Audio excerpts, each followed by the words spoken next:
நாளைக்கான வீடியோக்கான ஒரு ப்ரோமோ தாங்க வந்திருக்கு. ப்ரோமோ வந்து சூப்பராக இருந்துச்சு அப்படின்னு தாங்க சொல்லணும். அடுத்து வந்து நம்ம வீராக்கு வந்து ட்ரெஸ் எல்லாம் செலக்ட் பண்ண ஆரம்பிச்சிட்டாங்க அப்படின்னு தான் சொல்லணும். வீராக்கு ஏற்ற சேரீயை வந்து நம்ம மாறனே சூப்பராக செலக்ட் பண்ணுறாங்க அப்படின்னு தான் சொல்லணும். அதெல்லாம் பார்க்குறவங்க சேனலை மட்டும் மறக்காமல் லைக் அண்ட் சப்ஸ்கிரைப் மட்டும் பண்ணிடுங்க. ஃபஸ்ட்டு எடுத்தோன்னே வீட்டுக்கு போகிறாங்க. அப்போ வந்து ராமச்சந்திரன் வந்து கேட்காங்க, என்னடா என்னாச்சு, பத்திரிக்கைலாம் அடிக்க கொடுத்தாச்சா அப்படிங்கிற மாதிரி சொன்னோன்னே, அடிக்க கொடுத்தாச்சுப்பா அப்படிங்கிற மாதிரி சொல்கிறாங்க. சரி, பத்திரிக்கை வந்து குளறுபடி வந்துடக்கூடாது, சொன்ன டேட்டில் கரெக்டாக வரணும், எல்லாமே சொல்லிட்டியா அப்படிங்கிற மாதிரி கேட்காங்க. எல்லாமே சொல்லியாச்சுப்பா, கரெக்டாக அடிச்சு கொடுத்துருவோன்னு சொல்லிட்டாங்க, டீட்டெயிலாம் கொடுத்துட்டு வந்திருக்கு, அவங்க கரெக்டாக அடிச்சு கொடுத்துருவாங்கப்பா அப்படிங்கிற மாதிரி சொல்கிறாங்க. சரி சரி போய் ரெஸ்ட் எடுங்க அப்படிங்கிற மாதிரி சொல்லிவிட்டு அவங்களை அனுப்பி வச்சிடுறாங்க. மறுநாள் காலையில் விழுந்துடுது. சரிடா, இன்றைக்கி வந்து ராமச்சந்திரன் சொல்கிறாங்க நம்ம மாறன்கிட்ட, இன்றைக்கி வந்து நம்ம கடையிலே வந்து ஒரு சூப்பரான சேரீ வந்து வீராக்கு எடுத்து கொடுத்துருங்க, கல்யாண சேரீயெல்லாம் எடுத்து நம்ம பொறுப்பில் எடுத்து கொடுத்துருவோம் அப்படிங்கிற மாதிரி சொல்கிறாங்க. சரிப்பா பார்த்துருவோம் அப்படிங்கிற மாதிரி சொல்கிறாங்க. உடனே அன்னைக்குன்னு பார்த்து நம்ம சேரீ எடுக்கிற அன்றைக்கி வந்து மாப்பிள்ளை ஃபேமிலியெல்லாம் வந்திருக்காங்க. நம்ம அரவிந்த், அவங்களோட அப்பா அம்மா எல்லாருமே வந்து உட்காந்துருக்காங்க.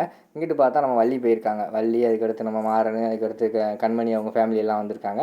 அப்போ வந்து கண்மணி வந்து நம்ம மாறனை சும்மா இருக்கக்கூடாது, சீண்டனுமே அப்படின்னு சொல்லிட்டு, மாறன் நீங்கள் ஒன்றும் தப்பாக நினைக்கலாம், நீங்களே வீராக்கு சேரீ எடுத்து காமிக்கலாம் அப்படிங்கிற மாதிரி சொல்லிடுறாங்க. அதை கேட்டவொடனே நம்ம மாறனுக்கு வந்து ரொம்ப மனசு வந்து கஷ்டமாயிடுது.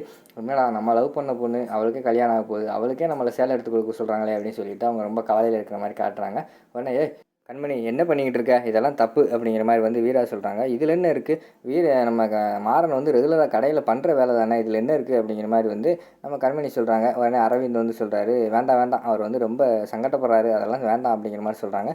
சரி, நீங்கள் கஷ்டப்பட்டீங்கன்னா வேண்டாம் அப்படிங்கிற மாதிரி வந்து கண்மணி சொல்கிறாங்க. இல்லை இல்லை, இதில் என்ன கஷ்டம் இருக்குது, நான் காட்டுறேன் அப்படின்னு சொல்லிட்டு நம்ம மாறன் வந்து மாதம் இறங்கி நம்ம சேலையெல்லாம் காட்டிக்கிட்டு இருக்கிற மாதிரி காட்டுறாங்க.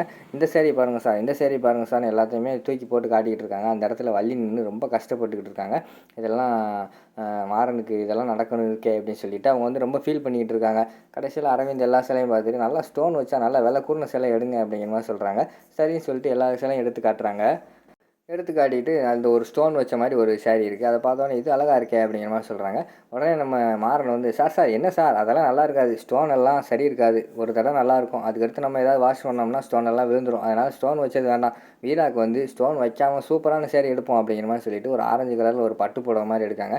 சார் இதை பாருங்கள், இந்த சேரீ எப்படி இருக்குது, சூப்பராக இருக்குமா அப்படிங்கிற மாதிரி சொல்கிறாங்க. உடனே அதை பார்த்துட்டு அரவிந்தும் பார்த்துட்டான், சூப்பராக இருக்குது அப்படிங்கிற மாதிரி சொல்கிறாங்க. சார் சூப்பர் சார், உங்களோட செலெக்ஷனும் சூப்பராக இருக்குது சார் அப்படிங்கிற மாதிரி சொல்கிறாங்க. உடனே சிரிக்கார் அரவிந்த்.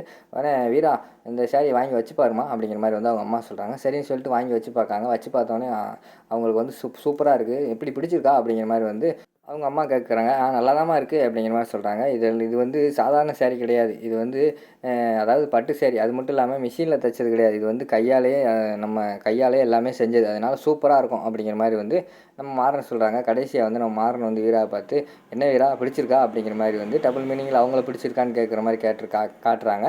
நம்ம வீரா வந்து தகச்சு போய் நின்றுட்டு இருக்காங்க அந்த இடத்துல. அதோட பார்த்தீங்கன்னா அந்த ப்ரோமோ வந்து முடிச்சிடுறாங்க.